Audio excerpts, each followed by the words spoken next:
Hello, everyone. My name is Sharon Patrikodo, and welcome to Accountability Lab first podcast series. And I'm here with two amazing and lovely personalities. Mr. Jubril, please kindly introduce yourself and tell us a little about you. Thank you very much for inviting me to this podcast. You're welcome. Yes, it's a pleasure to be here. My name is Jubril Shitu, and I'm the Chief Executive Officer of Public and Private Development Center, Okay. an organization that is focused on promoting citizens' engagement in governance. And we also work in various areas, including access to justice, which is Okay. one of our big portfolios currently. All right. We also have transparency and accountability and digital governance as some of our other programs that we're engaged in. And before that, definitely my background in political science and international relations and Wow. international and diplomacy. I'm an alumni of Babcock University. Oh, shit. Thank you. It's a pleasure to be here. You're welcome. All right, to you, ma'am. Okay, my name is Awisi Leontina Yucho.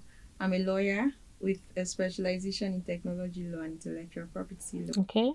I currently work with Fractional IP Consulting as their IP analyst. All right. In my spare time, I like traveling, I love singing, and I love African literature as well. Wow. All right. Okay. You're welcome once again. Thank Welcome. you. Okay, so today we'll be talking about digital governance and citizen engagement in Nigeria. And I would love for you to tell us about the digital platforms that are existing. Please go ahead, ma'am. Okay, so before then, I'll want us to distinguish between digital technologies Okay. and digital platforms because most times they are used interchangeably. Interchangeably, yeah. So digital technologies are the systems that enable processing, transmission, and storage of data in digital form. Mm-hmm. And examples, you have artificial intelligence, big data, cloud computing, and so on and so forth. While digital platforms are the frameworks Yeah. that allow for interaction and collaboration between users, the platform owners, service providers, and even the content creators. So, a very good example that I like to use is ChatGPT. Yeah. So, ChatGPT is a digital platform, but it relies on artificial intelligence to function. AI now is what you refer to as digital technology, right? And in today's world, governments and various countries have been forced Yeah. to adapt to technology. Mm-hmm. I like to think of technological development in eras. So for me, there are three eras of development. There's the internet era, where we had the liberalization of communication. Yeah. We had a lot of fax machines, telephone conversations going on. And during that era, governments were forced to bring out legislations to govern telecommunications. Yeah. Then, even in Nigeria, we had the liberalization of communications where laws were now made to develop telecoms in the country. True. And from the first era, we now move to the internet era, which is popularly known as Web 2.0. Yeah. Where we have Facebook, we had more interactions on the internet, we had social media To springing go. up, WhatsApp, Facebook, all that. And right now we're in Web 3.0, where you hear of the metaverse, Yeah. that allows people to literally be in another world altogether Altogether, yeah. interact as though they were there physically. Mm-hmm. So with time, you'll notice that technology continues to evolve. True. And as technology evolves, governments will be forced to evolve adapt. and adapt. You know, if you don't adapt to technology, you'll be left behind. True. And that's why we see a lot of policies, a lot of laws, regulations springing up, because laws will always follow technology. True. And technology always comes to serve a particular need at a given time. So there's always need for us to adapt, always need for us to grow with technology. That's my opinion. Okay, and like they say, change is constant. Oh yes, it Change is. It is. So we'd like to hear from your own, from your own aspect, Mr. Jubril. Yes, and I think when we talk about, technology, especially in this day and age, we can talk about the various advantages. Yes. For instance, the GSM, which you mentioned, which is a far cry from either the telephones that you would have to, ring, or even just the lines. When we're in primary school, they would ask us to connect two cups or tin cans, the peak milk tin can and a line, and you speak through one and the other person is hearing. So it just shows that technology really is helpful to society's evolution. Definitely. And when we talk about governance, it's also helpful to how we ensure that the allocation of resources benefits the average person. So, for instance, when you look at one of the biggest technological advancements, we talk about social media. And true. It's evolved much to the realm where even our leaders across the world, you have the likes of Donald J. Trump, who is always tweeting. He's left Twitter, by the way. And of course, even our dear President Bola Ahmed Tinubu, who has just come on board, and the reaction from various Nigerians is that, the State House, that's the Aso Villa, looks more open than it was before. And it just brings governance. That's what technology does. It brings governance closer to the people through the platforms. And yeah, we may talk about the challenges as well, because technology is not always available to everyone. So, for instance, we can talk about the fact that at least more than 50% of Nigerians do not have access to internet connectivity. True that. When we talk about even the 4G penetration, then it's even a much lower number than if we talk about 5G. Then, I mean, it's way lesser than 1 million people that have access to 5G at this point in time. Very true. So, technology definitely has really helped us, to advance society. Yeah. And also, technology has helped certain, sectors. So, we talk about financial technology. Yeah. Where you can just use your mobile phone and you transfer money to someone living in the village miles away. So it's very great to see how far technology has come. It's awesome. And I'm very curious for the future. We all are. Yes. We all are. Yes. All right. Thank you so much for your responses.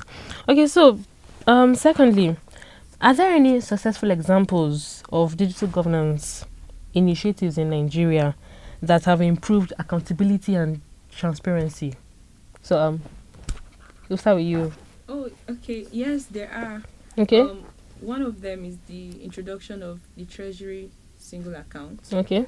It was introduced initially in 2012 under the Goodluck Jonathan administration, but it became enforced in 2015 under the immediate past president Muhammadu Buhari's administration. So what it did was it consolidated all federal government accounts into a single account, and this has given room for transparency. You know how the nation's budget is being spent. Yes. You know what is coming in. There's no room for diversion of funds as well. So that's one good example.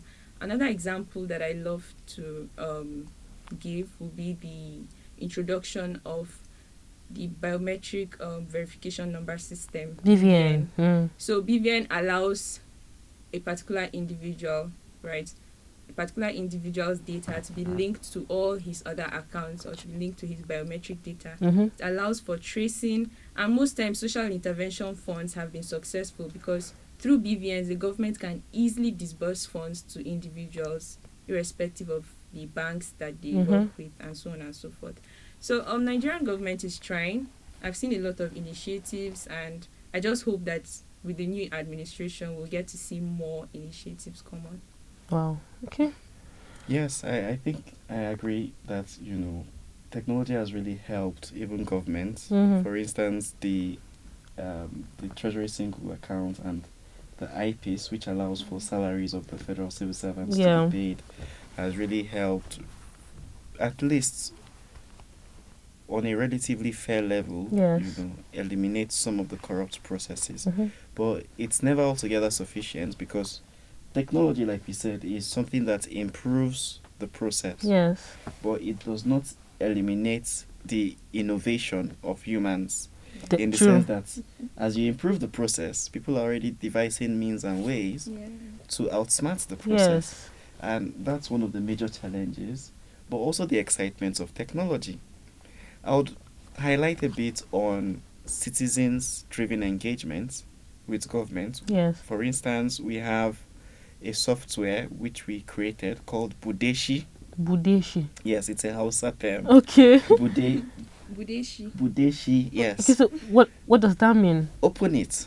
Open it. Yes. Wow. If you recall, the budgetary processes for quite some time, especially after we returned to democratic rule, we wouldn't say much about, the military rule because, of course, a dictatorship is won by, by rule. Yes. Whereas a democracy is everyone coming together to take the decisions. Yes. Or through the use of elected representatives. But even when we transitioned to democracy back in 1999, we still had challenges with our budgetary processes. The first part was that the budget cycle usually extended beyond the year of implementation. Okay. The second part was that the budget process did not involve the citizens in either consulting them on what the needs were or even opening it up so that they could interrogate what was going into the budget. Yeah. But through the use of technology, we have social media town halls, virtual town halls where citizens from across states can deliberate and take decisions regarding the budget. So talking about innovatives, so what are the innovative approaches that Nigeria could adopt to enhance digital governance? Mr. Jubril, please respond to that. Oh, thank you.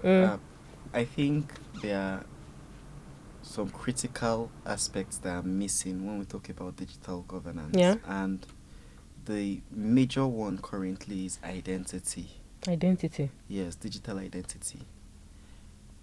We currently have, when you talk about the BVN, the what do you call it now? The NIMSI. Yeah. NIN. And what else do we have again?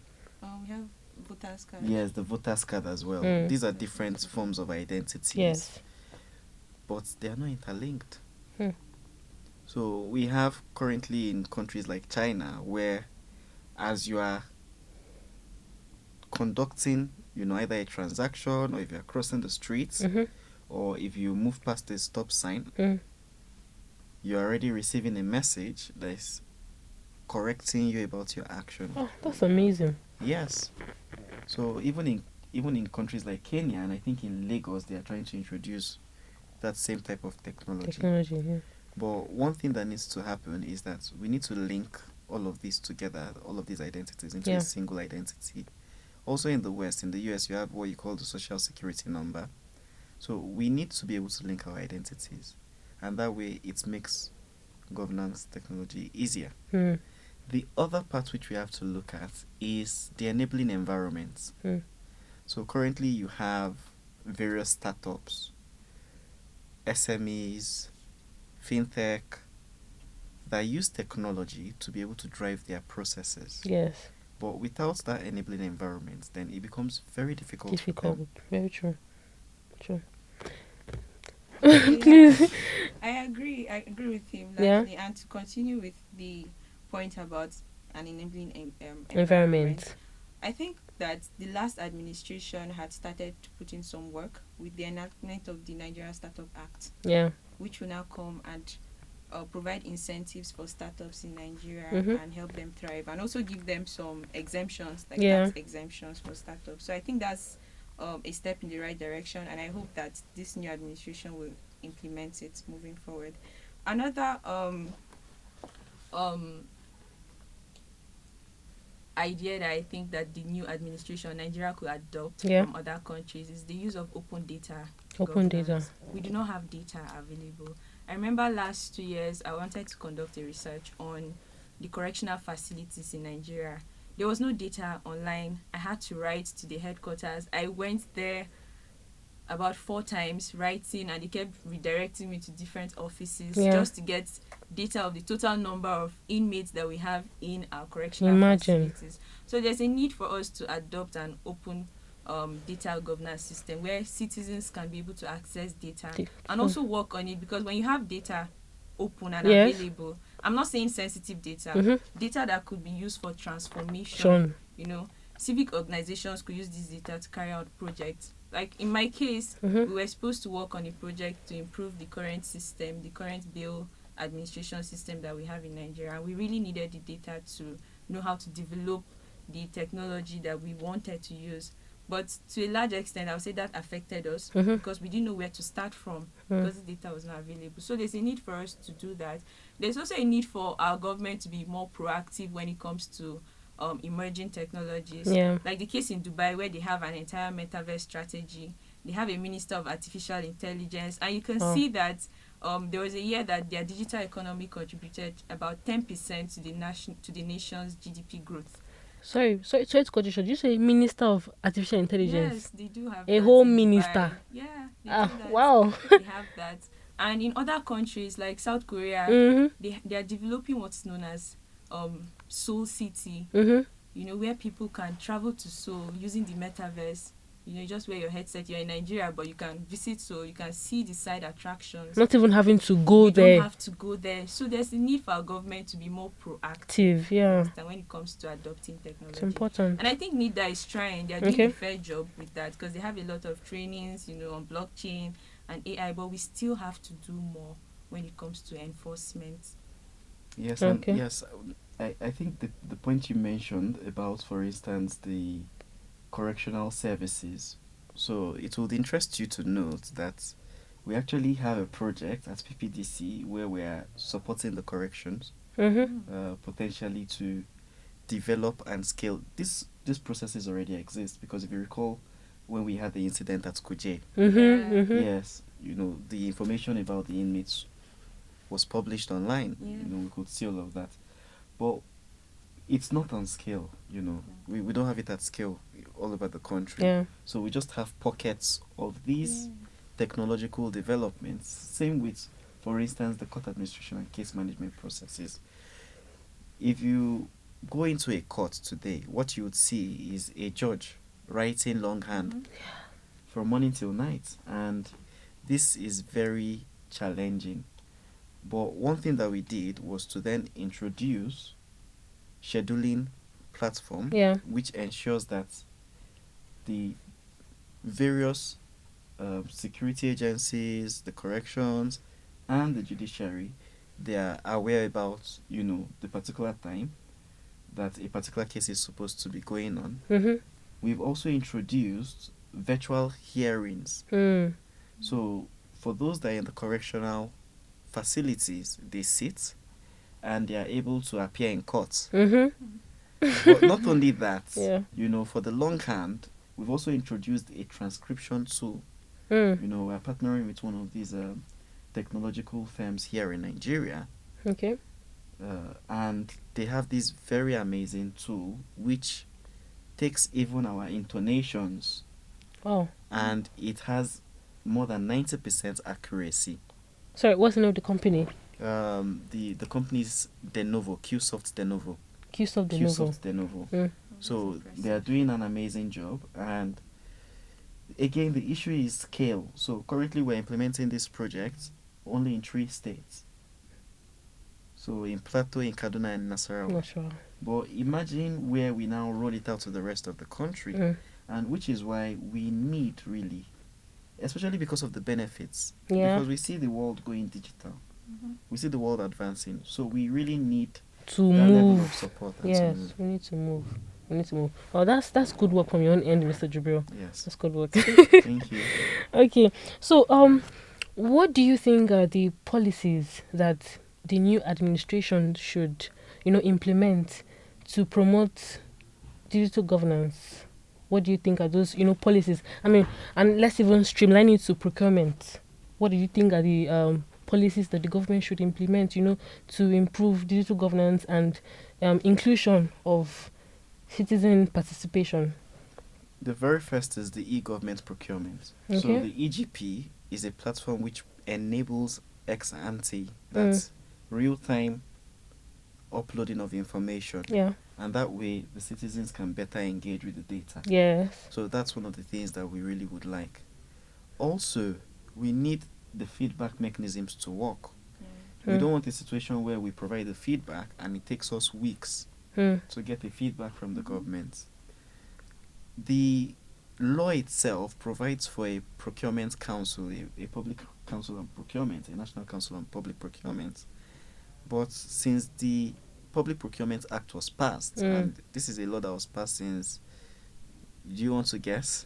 2007. Yes. That's like 16 years. Exactly. But we still do not have a National Council on Public Procurement, and it's the Federal Executive Council that sits on public procurement issues at the federal level and approves public procurement or contracts, which is not meant to be. We believe that more time can be allocated to governing the nation if a council exists. So these are some of the areas, with respect to procurement. Yes, that I think that we can. But it goes just beyond procurement. It does. Yeah, there are other areas that we can think about. Yes. Okay.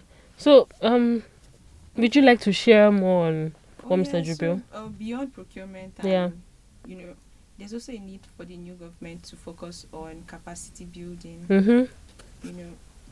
He mentioned something about the judiciary and the introduction of transmission technology for health transmission and all, right? But if you notice that many of the people who work in our civil service, for instance, are analog to a very large extent. See the irony. And so they have this fear when it comes to technology. They are afraid of adopting technology. So there's a need for government to work, on improving capacity building, training these people, making them to see the benefits. Yeah. And then beside the civil service and people who work in public service, there's also a need to conduct this training on the general populace and members of the... every citizen should know that you can actually complain. There's a portal available for you to lay your complaints, and we also need a proactive government so that when people complain, they can see that action is being taken. Done, yeah. So we have the foundation already to a very large extent. We just need to improve on it. So, I always see, there are a lot of challenges that Nigeria faces when it comes to digital governance. So, would you mind, mentioning some of these challenges that Nigeria faces, and how can we overcome or curb these challenges? Okay, so the first challenge have to be infrastructure. Statistics have shown that only about 93 million Nigerians have access to electricity. Then we also have about 37% that have internet access. There's a need for us to build infrastructure in the rural and underdeveloped communities for them to be able to leverage on these digital platforms and also benefit from digital governance, right? Then there's also another problem of localization and language. Most of the information that are being passed by government platforms are done in English language, and we know that a vast number of Nigerians, especially those in rural communities, do not understand English. Very true. So there's a need for us to work with translators, people who will translate this communication in languages that people will understand. Then there's also gender disparity. We have 16% less women having access to the internet than their male counterparts. So for us to build, and that women make up a very large percentage of our economy, of our country, right, of our population generally. So if you want to improve, there's a need for you to look at making sure that women are carried along. You need to work on ensuring that women have access to technology, women are educated on the use of technology. You provide this information, build an enabling environment for inclusivity around the use of technology and access to technology as well. So these are some of the few challenges that we have. Okay, thank you very much for that response. All right.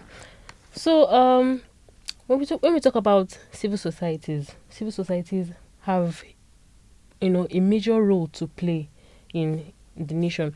So how do you think civil societies could collaborate with governments to enhance the digital governance and encourage citizens to participate in governance?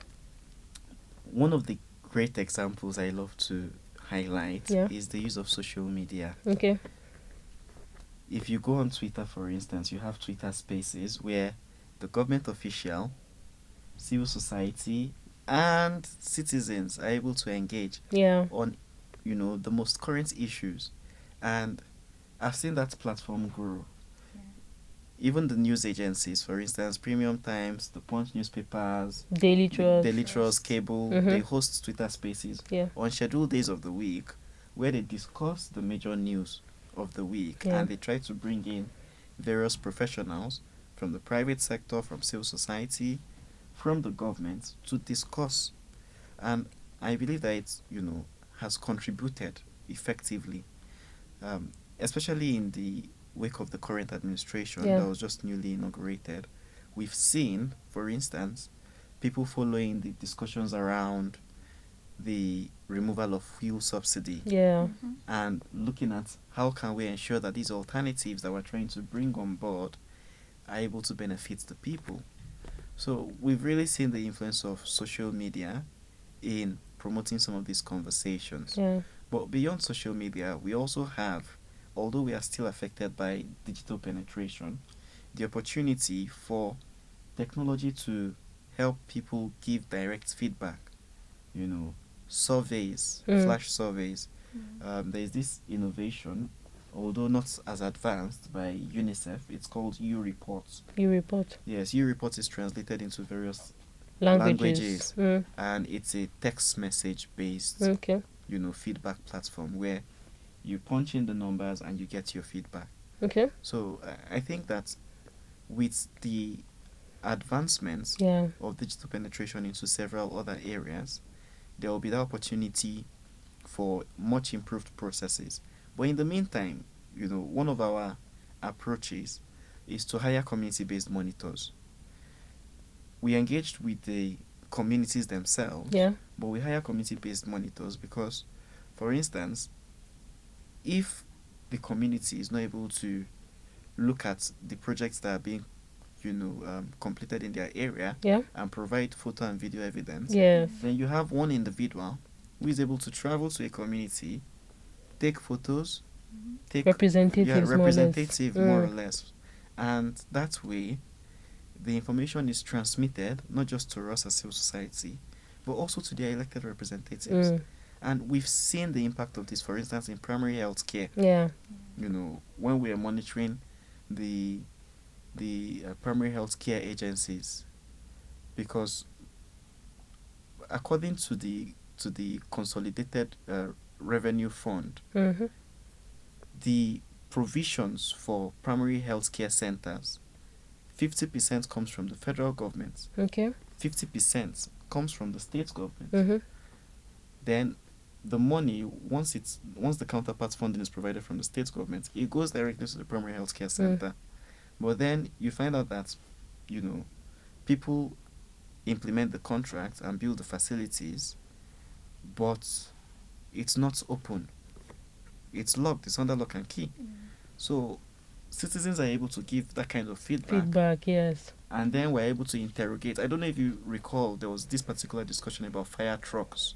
14 fire trucks here in the FCT. Okay. Or the recent discussion about the CCTV cameras. Hey. Oh yeah. Yes, you remember that story, where $450 million was taken as a loan to install Wow. CCTV cameras in Abuja. So these are some of the conversations that the use of technology Yes. is able to help us have, and it makes us ask questions, and beyond asking questions, we're able to then have action, To take. to take. Yes. So when you talk about when you talk about discussions that are being held, people bring in professionals, experts, beyond conversations, beyond talks between experts, Yes. what are the actions that have been taken, like beyond the discussions, Yes. apart from people sharing their opinions on it? What are the actions that have been taken? Because it's different that people talk, also different Yes. that actions are taken. I'll give you a very good example. Okay. Nigeria Airways. Mm. The conversation started on social media Okay. about how fraudulent Yeah, it the was. approach Mm-hmm. to chartering an aircraft from Ethiopia Airlines and painting it in Nigeria Airways colors to indicate Ah. that we finally had our national National. carrier. The Wow. conversation started on social media, but the House of Representatives, the Federal House of Representatives, Mm-hmm. picked it up, and their declaration was that this is a scam. Mm. So it shows that beyond just the talk, Mm. there's that conversation around accountability. Yes.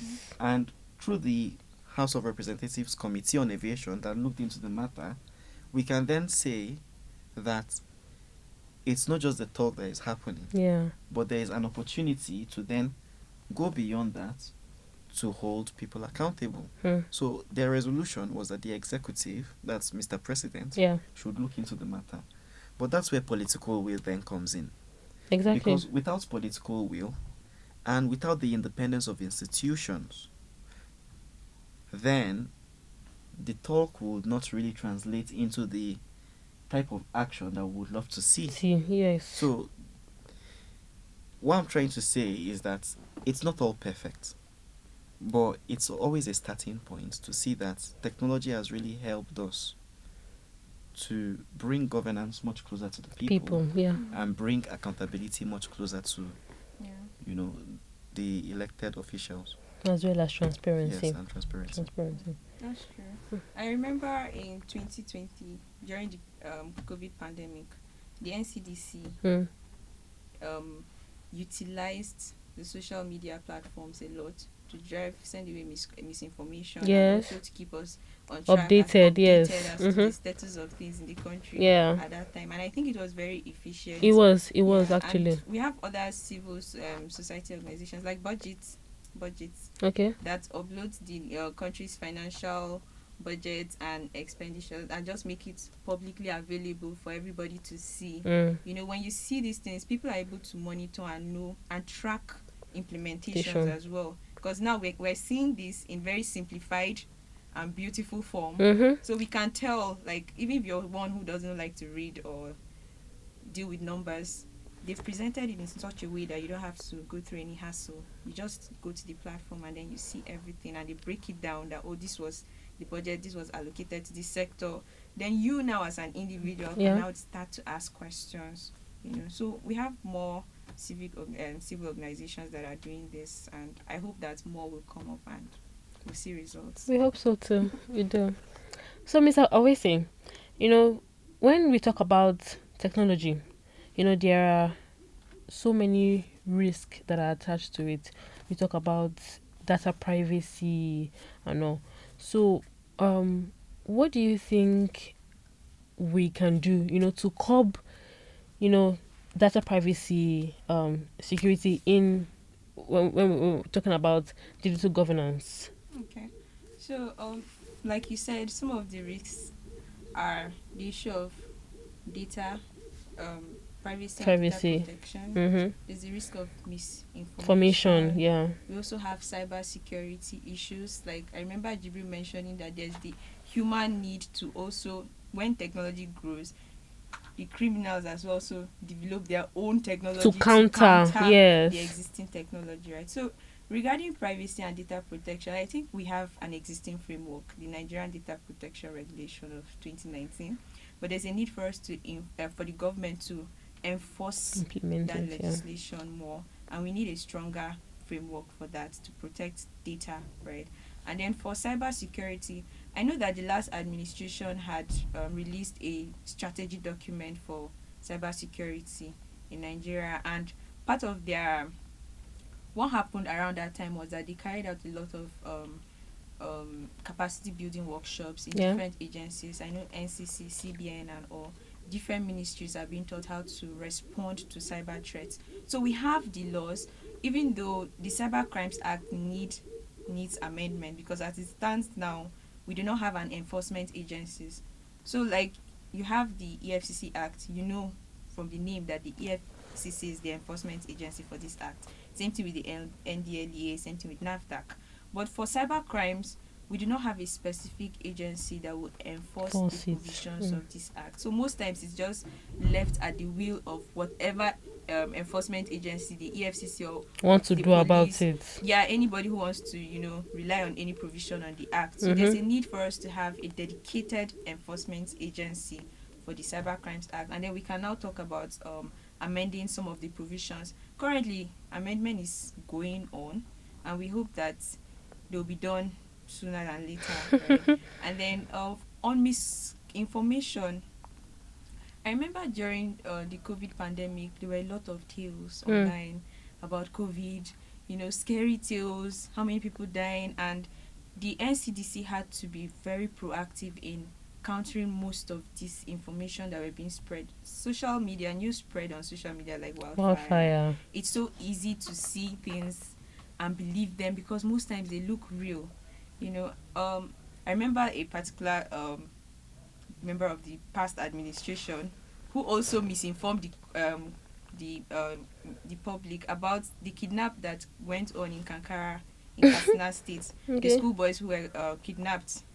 And he had said only 10 boys were kidnapped and people had to come and encounter him and the government had to, but it's so easy for people to use their phones and spread misinformation.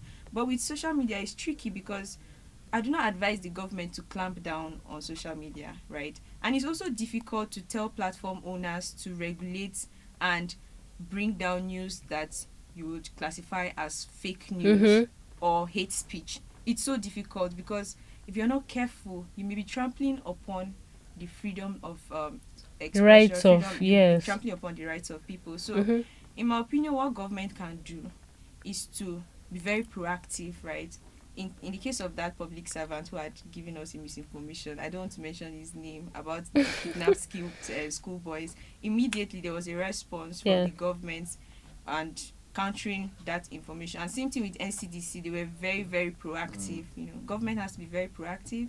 We need to promote professional journalism, encourage our journalists, because if we have a very conducive atmosphere for journalists to thrive, it will be difficult for platforms or individuals who partake in this form of this business of misinformation. It will be difficult for them to actually gain audience. You understand? Because in this situation now, people already know that they can rely on Daily Trust, for instance. I can rely on Punch. I can rely on these journalists to give me good news. Do you understand? So there's a need for government to encourage journalists, encourage professional journalism, and also encourage platform owners to develop tools that will easily and accurately detect hate speech and false information from their systems or from their platforms.